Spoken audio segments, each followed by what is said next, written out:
Hey everyone, and welcome back to my channel. So today I'm going to be doing my May wrap up, and it was full of highs and it was also full of lows. So without further ado, let's go ahead and jump into the very first one. So first up is going to be one that is probably going to ruffle a few feathers. This is not an attack on the author, it's not an attack on the book, it's just something I didn't quite enjoy.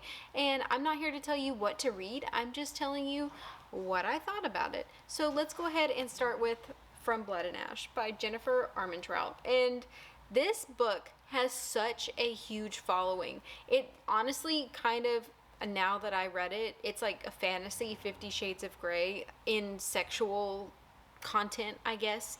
And it just, those are my golden retrievers fighting on the couch in front of me. So this book is full of sexual content. It's an adult fantasy. You follow the maiden. Her name is Poppy, and she's basically lived this life of exclusion. She is held on this pedestal, and she performs basically like this tribute to these godlike figures. And so she has to live her whole life away from any type of happiness or pleasure or touch or interaction with anyone else. And so she's kept apart from society to one day be offered to the gods. And it's not really, it's kind of like an ominous thing, but it's also an honor. And then she's also granted this protector. His name is Hawk. Of course, he's dark and mysterious and witty and aloof and just the villainous, heroic character, you know, on the sidelines. So obviously he's this enemies to lovers set up romantic trope right off the bat. In this kingdom where Poppy is the maiden, they are like small cities, and they're surrounded by these fences that basically keep out the afflicted, which are these creatures that have succumbed to this vampiric illness and crave bloodlust above all else. They really don't have a sentience to them. They just have this uncontrollable craving for flesh and blood. And that's why Poppy has kind of been kept as this maiden tribute all her life without question, because they have fed her these beliefs that as long as she keeps herself pure and she is deemed worthy, that she, when she's offered as tribute to the gods and found worthy, then they can basically, I guess, kind of protect these villages and towns and keep creating this royal bloodline of people who are basically vampires. My biggest pet peeve for this whole book is the dialogue is completely redundant. Everything is ridiculously repetitive. If I hear the words so inappropriate, or you're so intriguing, or honeydew, or you're not what I expected one more time, that's basically half the dialogue between Poppy and Hawk in this book. And it's definitely adult, because although it's fantasy, it's erotic fantasy, which I did not care for. I would much prefer a hardcore storyline instead of a hardcore porn. So half the dialogue between Hawk and Poppy happens during sex. They talk more than like college lectures. I kept thinking, reading this book, are they still having sex while they're talking this long? This is ridiculous. Like, this is not realistic. I don't understand. How can they talk this much and have such an in-depth conversation while they are having sex? I don't understand it. So I kept having to flip back like between paragraphs to make sure, yeah, we were still having sex during this discourse. And I just didn't care for the virginity trope. I don't like maintaining this character's purity and virginity and it becoming almost like fetish level, although like that quickly goes away. Now for the good points for the book. The storyline was a little bit intriguing. It ended up being kind of like a werewolves and vampires type setting, and the political intrigue behind the scenes, whereas like this higher population of vampiric beings are kind of controlling the population for consumption. I did enjoy that. I also did enjoy that it was a little bit faster paced action. I didn't need 10 extra chapters for the main character to decide that she was going to take action. The heroine, Poppy, like if she felt the need for revenge or anger, or if she was feeling some strong emotion, she decided to take action then and there.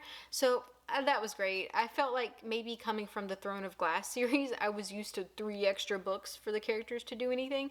And this one, like, she took action then and there. So I did appreciate that. I know that I didn't enjoy this book because my OCD didn't immediately demand that I move on to the next book in the series.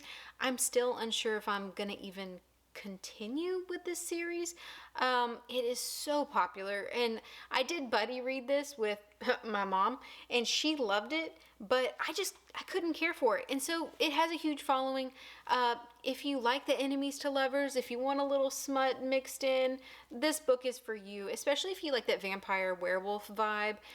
It's definitely an adult book. It's not a young adult, so I don't believe it was marketed as such, and if it was, shame on them. So I started out with one of my low points for the month, and I'm going to move on to one of my high points, which is my newly discovered, one of my all-time favorites. I read The Priory of the Orange Tree by Samantha Shannon, and it was so good. This is a chunky boy. It's about 800 pages, so it's not for the faint of heart. This is a high fantasy, which really does contain a very small amount of romance. So if you're looking for a quick romance kind of masquerading as a fantasy, this one is not for you. It has a lot of characters, a lot of settings that are kind of hard to grasp in the beginning. Like all good fantasies, there's a pretty good information dump at the beginning and throughout, but it's well worth it. It became one of my favorite books of all time. Initially, you follow Tanae and Eid, really the main two characters of the entire novel. Eid is a sorceress who's been sent from the Priory to guard the Queen of Innis.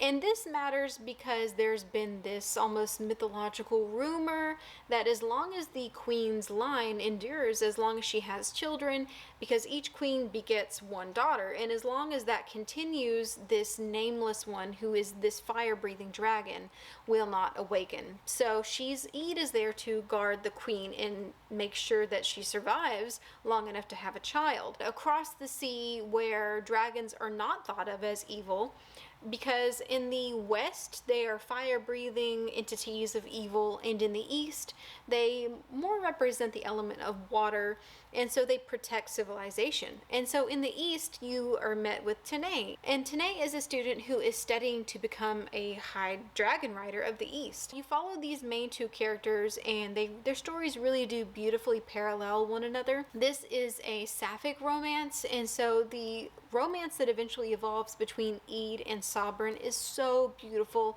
It was just a little bit, it wasn't like a heavy dose of smut, and I'm so glad that the author chose not to include that. It was just a beautiful romance between the two of them, and I thoroughly enjoyed it. It was a heavy fantasy plot line and so well thought out. Like, honestly, this one could be a standalone. I'm not sure if she has any plans for any future novels. There were a few unanswered questions at the end of the book, but it could just be like more symbolic in nature and not really need any follow-up novels, but she could. So I did love that the dragons were sentient and characters in themselves. They weren't just some dumb creature in the background. They formed relationships with their riders. It was almost like the Aragon series that I read when I was younger, but the Aragon series that should have been written that was really good. And it was such a nice change of pace, because a lot of the high fantasies that I've read have been written by men, and until I read this book, I did not realize how much of an influence that had over characters, and female characters at that. This is the feminist high fantasy that we all needed, and I'm so thankful that Samantha Shannon decided to write it, because there is a huge difference between high fantasies written by men and by women now that I've been exposed to her excellent storytelling. If you're a woman who is looking for a good high fantasy to read, this one is for you. And I'm not saying that this isn't for men, but it was such a nice change of pace to see females and heroines strongly characterized. They didn't need a man to save them, and it wasn't a cliche feminist retelling. They were just strong women who used their assets and used what they were given to excel at the tasks presented to them. Yeah, Priory of the Orange Tree, hands down, 5 out of 5. You cannot go wrong. So I guess this month was just the month for like feminist retellings, because I ended up picking up Ariadne, and this is a new release by Jennifer Saint. I think it's her debut novel. I really loved it. I would have given this like a 5 out of 5 stars, but I wanted a happy ending, and I know that the version of the myth that she went with didn't have the happy ending that I wanted, and I realized that was done for a reason, but it wasn't the ending that I wanted, so I couldn't like it as much as I wanted to. But Ariadne follows the well-known mythology of Princess Ariadne of Crete and her interactions with Theseus, who comes to kill the Minotaur. I really did enjoy getting a deeper and a feminist version of the mythology because, I mean, good lord, just from the little bit that most people know about Zeus and how he treated women and how their endings didn't end up usually quite so happy, it was really nice to get to see someone who wasn't really interacting with Zeus, but one of his children, Dionysus, and how still women had to take the downfall of men's actions throughout mythology, especially. I was just so disappointed because I really did expect how much the author built up Dionysus to basically be mankind's redemption, and then for him to not be, but then to be Ariadne's demise. And the ending will absolutely destroy you. But if you want to learn more about Ariadne and the Minotaur and Theseus, pick this one up. You really just can't go wrong with a mythology retelling. They're all spectacular and beautiful and such an intrinsic part of our culture even today that most people don't realize. So pick this one up. It's a beautiful debut novel and I really don't regret reading it. I think I'm just spoiled with my happy endings. Next up is a super cool premise that I was really excited to read. It was a new addition to the young adult section and it was In the Ravenous Dark by A.M. Strickland. I read this in just a couple days. It was so good. You follow the main character Rowan, who is this blood mage, and she's kept her abilities hidden for most of her life because those who are found to have magic are given these protectors, these spirits of the dead. But these spirits can also control you. So an accident happens, her magic is discovered, and she is brought to the capital where she's forced to take on a protector, a spirit. His name is Avrilos, and he becomes this mysterious, honorable character in the background. I loved his character. I thought he was perfect and witty and just such a good love interest. So alongside the character of Avrilos, Rowan also begins to form feelings for the princess of Thanopolis. And the princess Lydia, she is also a blood mage, and so they kind of grow up a little bit alongside each other and they start to hone their powers a little bit more together. So you kind of have like a love triangle, but Rowan's in the middle and then the other two are just offshoots and they don't share feelings for one another. So that was the one unrealistic thing I thought about this novel, is that everyone was okay with like sharing Rowan and they were all happy about it and okay and accepting, and I just don't really think that's realistic of real life relationships. I think that jealousy is gonna enter into a sharing of somebody. Even though it was as well done as it could be, I didn't think the romance side of it was realistic. I thought the romance and the relationship with Avrilos was so good, whereas the relationship with Lydia was a little forced and a little rushed.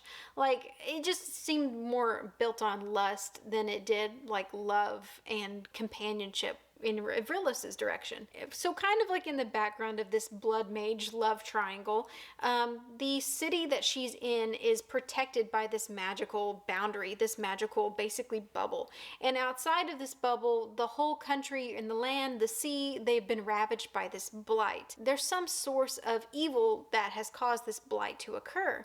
And so they start to uncover secrets within Thanopolis and how the death magic and the intertwining of death and the blood magic has caused this blight to occur. And so they have to fight to destroy the source of this evil magic. So it was such a cool premise. It's very like Roman Greek themed on top of the blood magic. So it was really an interesting storyline and I thought it was well done. The only reserve that I had was the love interest. I thought that the offshoot of Princess Lydia really wasn't that necessary and it was a little bit unrealistic, but despite all that, I really did enjoy it. Now, it's not like going to be one of my top novels of all time, but it was just an enjoyable quick read and it's young adult, so it really wasn't too sensual. As far as I can remember, there were only like certain parts of it that kind of hinted, but maybe that was just in comparison to a couple of the other ones I read this month, like From Blood and Ash. It seemed very mild in comparison. So now on to the two novels that we read for homeschool this month, and the first one, I'm so surprised I didn't read this in school growing up, but Where the Mountain Meets the Moon by Grace Lin ended up being one of my all-time favorite middle grade reads.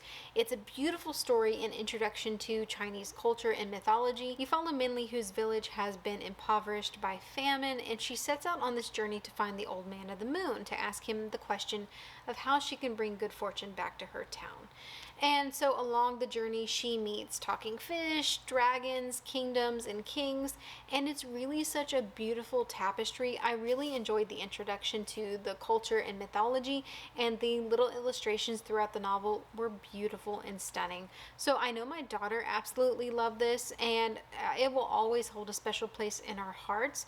She really enjoyed the reading. The next one is actually a retelling of Shakespeare's A Midsummer Night's Dream. It is by Rajani Laraka, and it's called Midsummers Mayhem.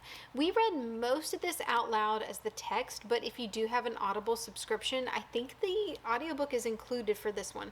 So it's a beautiful retelling, and you follow Mimi Jackson, who is in this small town in Massachusetts, and she enters a baking competition, which is actually a competition between Oberon and Titania, and she starts to form a friendship with Vic, who, if you've read the play A Midsummer Night's Dream, he's basically the little Indian boy throughout the play that Titania and Oberon are fighting over. If you love anything culinary, if you love anything Shakespeare, those two worlds are very tightly interwoven. My daughter loves baking and she loves Shakespeare, and so she really enjoyed this novel, and it really introduces kids to the beauty of Shakespeare without really putting them in the midst of the heavy Shakespearean prose and poetry. So we love this novel, and I think the author actually has a sequel, maybe not following the same characters, but it's a retelling of another Shakespearean play, Much Ado About Nothing. And so I think it's called Much Ado About Baseball. It releases sometime this summer, and we're really excited to read it. We love this author, and we love the Shakespearean retellings that she's presented thus far. So the last one on the list ended up being one of my all-time favorites as well. This one is Gods of Jade and Shadow by Silvia Moreno Garcia. And I've read Mexican Gothic, and I really enjoyed it. This one is kind of like a fantasy, historical fiction, mythology retelling. This takes place in 1920s Mexico, and you follow Cassiopeia, who accidentally opens a chest that was her grandfather's and contained the bones of a Mayan death god. So she accidentally pricks her finger on one of these bone fragments, and from then on, her life force and this death god are intertwined. And so they must journey to the Mayan underworld, and along the way recover some of the body parts the Mayan death god's brother had basically hidden away from him. So it was such a fun journey, and the romance was just beautiful, and it really wasn't overpowering. It was just a little bit of an enemies to lovers in the background, but it was very mild. Like, it didn't actually flesh out the romance, and that's the one thing that kept me from liking the book as much as I wanted to, is because I wanted more. And I think if a book has any criticism that a reader wants more, it's a very good book. Now, going blind into Mayan mythology and folklore, it was a little bit difficult for me to grasp the culture and the names, but it was well worth the endeavor in the end. I thoroughly enjoyed the story, and the dry humor of the death god Hun Kame was so good.